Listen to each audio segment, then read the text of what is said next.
Hello everyone, my name is Bronwyn Sutherland and I'm one of the librarians at the Texas Medical Center Library. In this video, I'm going to talk a little bit about the library's services and resources. I'm also going to demonstrate how to conduct a good, thorough literature search on a topic using one of our biomedical databases. And the one I'm going to be using today is Web of Science, which you can see right down here in the lower right-hand corner of the screen. And just as a reminder, our site is located at library.tmc.edu. Right in the middle of the page, you'll notice this search bar, and this is what we refer to as Primo. Primo searches the entire library collection: books on the shelf, ebooks, book chapters, articles, journals, videos. It allows you to see everything in our collection. And this is different from searching something like PubMed, in which you're searching only the biomedical literature on a given topic, and you're looking for things like primary studies, case studies, clinical trials, secondary studies like systematic reviews, and things of that nature. Some of the other biomedical databases we use pretty often are Medline Ovid, which is actually another way of searching Medline. When you search PubMed, you're searching Medline, which is the National Library of Medicine's biomedical database, but you're also searching PubMed Central, which is a free full-text archive of the journal literature, and also NCBI Bookshelf. When you're searching Medline Ovid, you're searching Medline only. This platform is a lot more technical than the PubMed platform as well. And also be aware that you can restrict your PubMed searches to Medline-only articles. And for more information on that, I've included some links in the accompanying helpful resources document that I've attached to the email that you received. One thing to be aware of about PubMed is that you should never select free full text or full text when searching PubMed, because when you do that, you're limiting yourself to that free full text archive, and you're weeding out any journal articles that you would have otherwise been able to access via the library's $1.3 million collection. So please don't do that when you're searching PubMed. And again, for more information on that and other features of PubMed, please visit our PubMed LibGuide, and the link for that is included in that helpful resources document. The other databases we use pretty frequently are Embase, which is very good for drug or pharma-related topics, PsycInfo for behavioral health, CINAHL for nursing and allied health, Cochrane for systematic reviews and trials, and of course Web of Science. If you'd like to see all of our databases, just click on the databases link near the bottom of the page, and that will lead you to a screen where you can view them all alphabetically, or you can sort them by subject.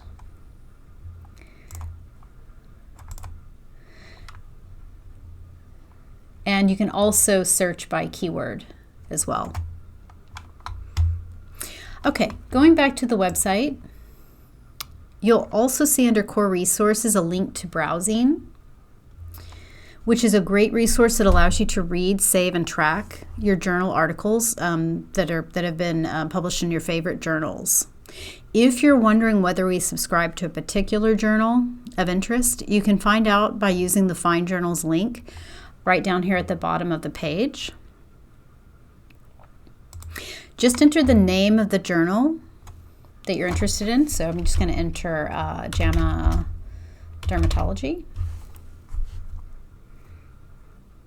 And it should come right up. One of these links is for an archive, which probably isn't helpful, but the other links you to information about our subscription and also has links to the full text. So as you can see, we've subscribed since 2013. And if you click on this View Journal Contents, that will actually launch Browsing, which is the resource I mentioned before. So it automatically launched my account in Browsing. I've set up an account using my institutional email, and it brought me to the current issue of JAMA Dermatology, but I can look through all the previous years and issues as well. And from here, I can read the full text. And I can also save this journal to my bookshelf if I want to do that. If we go to my bookshelf, you can see all the journals I've saved to track And the numbers just represent the issues I haven't read yet, which are quite a few. So let's go back to the website, the library's website. Okay, so there are a few other features I'd like you to know about, and one of them is how to get in touch with the librarian if you need help. So to do that, just click on the tab on the right-hand side that says Ask a Librarian. When you do that, you'll see 3 areas of the screen. On the left-hand side, you can chat in real time with a real librarian between the hours of 9 and 5, Monday through Friday. You can contact us another way. You can email us, text us, call us. You can also set up a consultation. By clicking on this link here, it will lead you to a form that you can fill out with all of your information and decide whether you would like to meet via Zoom or in person. Give us some days and times that you're available, and someone will be in touch very soon to set that up.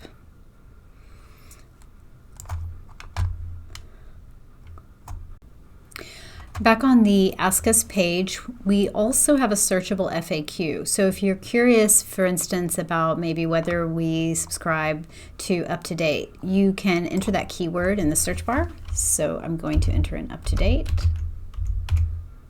Okay, and that question has already been answered. If I click on that link here, you'll see that unfortunately we don't subscribe to UpToDate, but there are some helpful links here that you can use to try to see if you can maybe get access to that resource through your institution.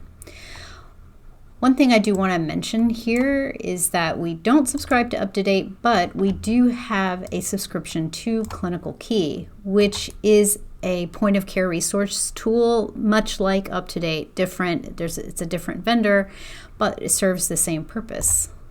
So if you don't have access to UpToDate and you need a point of care tool, you can check out Clinical Key that's provided by Elsevier.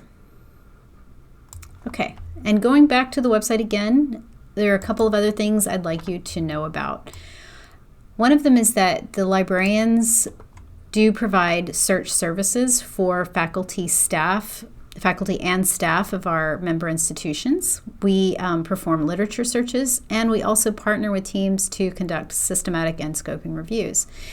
And so in order to see those services, get more information and fill out an application, under the services bar, services heading, you're going to go look under research and instruction, and you'll see a link to search services. Okay, let's close that. Okay, so from here, if you need a literature search conducted, this is very, very helpful if you're thinking about carrying out a project like, say, a systematic or scoping review. Maybe you're planning a narrative review and you'd like to have an idea of what is out there in the literature. So if you'd like to have one done, just go ahead and click on this link here, the online form, and fill out the information with your name, your institutional email, your affiliation, and so forth. Give us as much detail as you can about the topic.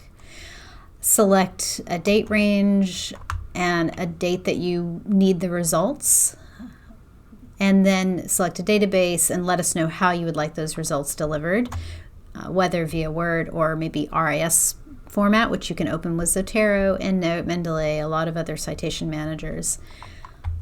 And so that is our literature search service.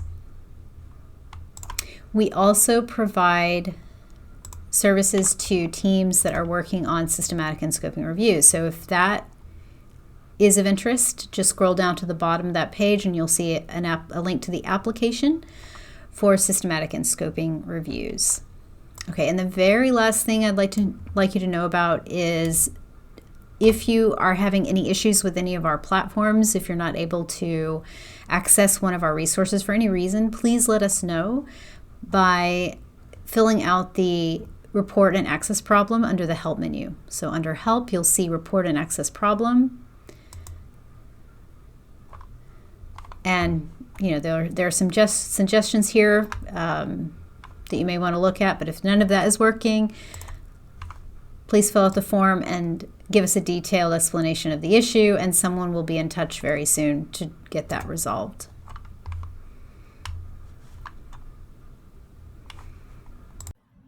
Okay, so now we're going to talk about how to conduct a literature search using Web of Science, which is another biomedical database that we use very often. So let's go ahead and get started with that. The first thing to know before we start talking about the process is that it's important to be aware that when we are searching these databases, PubMed, Medline Ovid, any of them, we're only searching the record. And so this is the record of the article.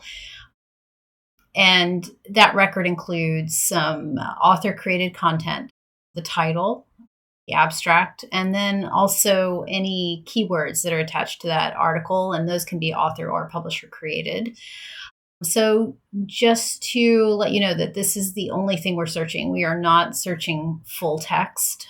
The only database that we actually subscribe to that allows you to search full text is CINAHL. All the others don't work that way. And just also, it's important to know that when we're searching these databases, they don't work like Google. There's no algorithm for interpreting your question. So we're working with just exact matching keywords that are matched to words in the record. So that's kind of how it works. Okay, so talking about literature search steps. Okay, and this is the same for any database that you use. So the first step is to break your question down into separate, distinct concepts, and then take those concepts, 2, 3, 4, however many concepts is that that you have, and you want to identify as many synonyms as possible for each of those concepts. Again, because we are searching by exact matching, it's really important to generate as many of those synonyms as you can. I actually a lot of times will use AI to help me generate those synonyms. And then the third step is to apply any needed syntax, and we'll talk about that later on. The main syntax that we use is truncation and phrase searching. The fourth step is to combine your concepts together with Boolean operators and an OR in order to put the search together, construct the search, and run the search. So we'll go through each of those steps in Web of Science. Okay, so this is the sample question. What is the incidence of apnea in neonates that undergo anesthesia? So I've broken this I've broken the question down into separate concepts. So we have apnea, anesthesia, neonates is our population, and then we're also looking for incidence. And so, you could break that down into 4 separate concepts. So for each of those concepts, I've created just a few synonyms, one or a few synonyms. So for apnea, I have breathing cessation, anesthesia, I have spinal block, neonates, we have newborns, infants, babies, and so forth. So that's kind of like the first step. And then after I've done this, I'm going to go ahead and introduce some syntax that will be helpful, truncation and phrase searching. So truncation, we use this mainly it's an asterisk. There may be other symbols that are used in other databases, but it broadens your search by retrieving, like it says, retrieving variations on a word stem. So it uses this asterisk and you cut the word off at a particular letter. So for example, neonate with the asterisk will pick up any variation on the root of that root word. You do have to use this judiciously. For instance, if we're looking for baby and babies, you don't want to truncate the B in baby because you might bring back, wildly irrelevant stuff like baboons or something. So, you just have to be judicious about it. This is a very good tool to use that increases your comprehensiveness, the comprehensiveness of your search. The other tool we use is phrase searching.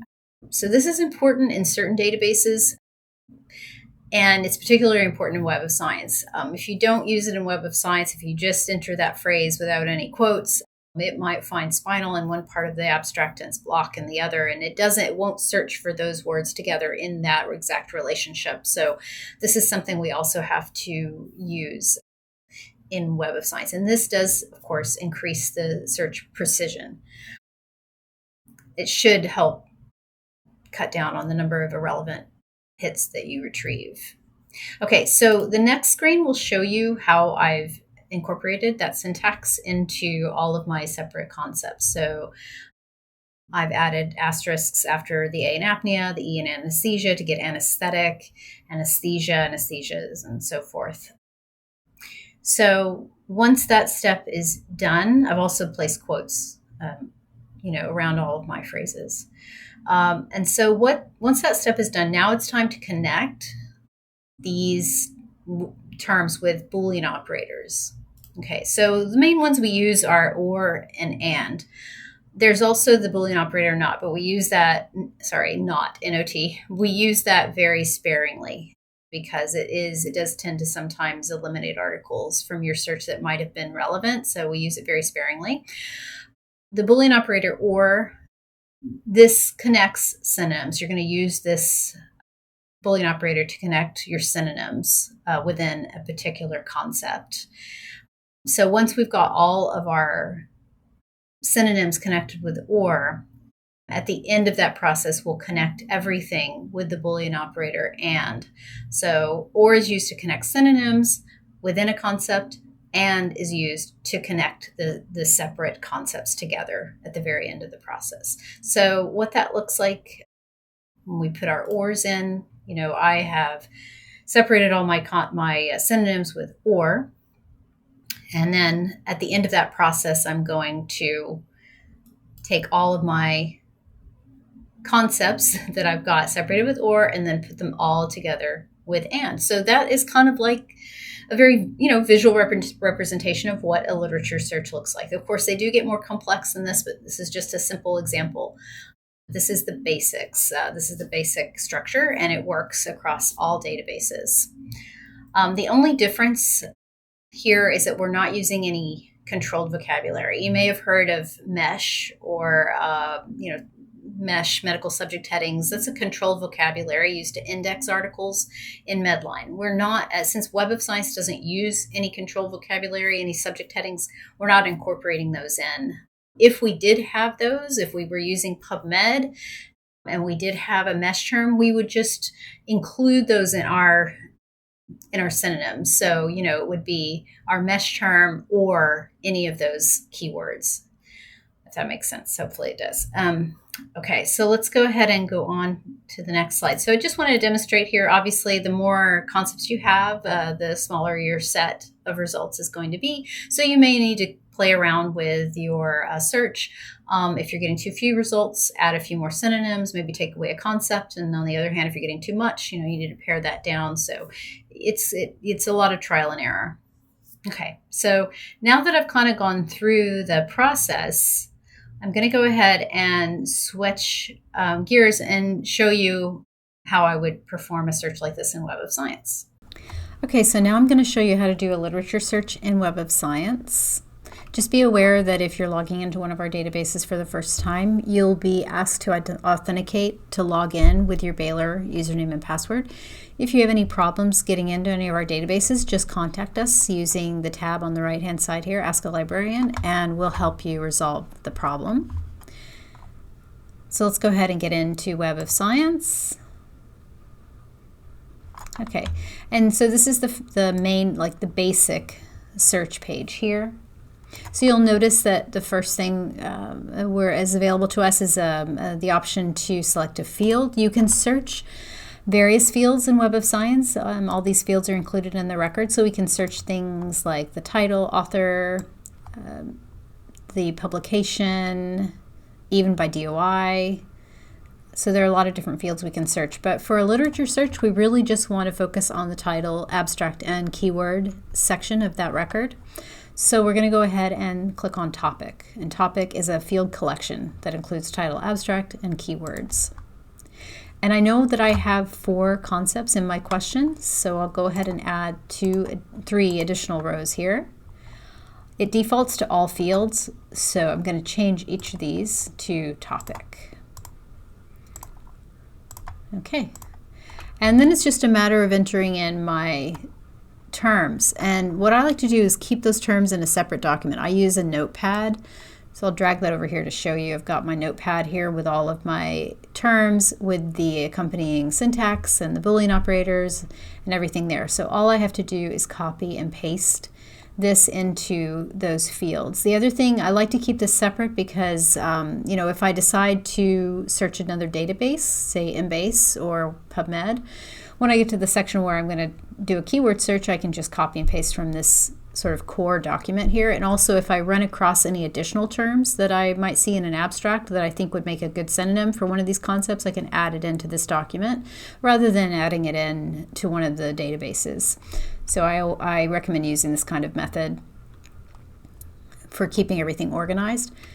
So I'll drag that back over here, and I'm going to go ahead and copy and paste all of these keywords into the fields. Okay, so we got everything in there. And so once that's all done, we can click on search, and we've got 185 results in Web of Science. So you'll notice that it is set to display newest first, but I can change that to relevance to see the articles that are the most relevant first. The only thing about this, notice that the articles then get a little old. You got 2003, 2015, 1998, and so on. So just be aware of that. You may want to play around with a couple of different ways to display those results. So the next thing is just to go through these results and identify which ones are going to be relevant to your question. And you can also expand the abstract in order to read the entire abstract, and it will highlight all of your keywords here so you can see the context and where your keywords are coming in. So once you see an article that you want to keep, you can just go ahead and click select. The other thing you'll notice on the right hand side, you'll see citations and references. So citations represents the number of articles that are indexed in Web of Science that have since cited this article. So in order to see those, you can click on that number, and it will show you the 5 articles that are indexed in Web of Science that have since cited that article. So, and then also you can go back and look at the references. Again, these have to be indexed in Web of Science in order to see them. But you can see all the articles that the paper used in its list, its reference list.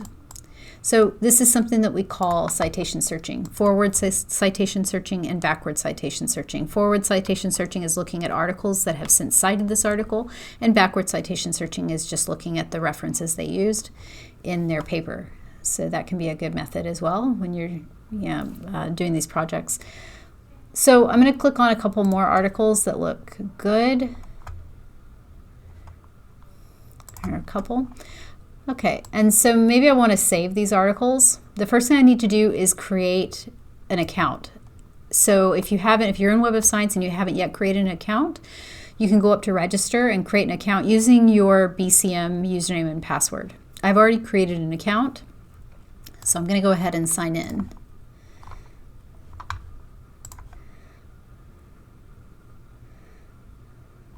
Okay.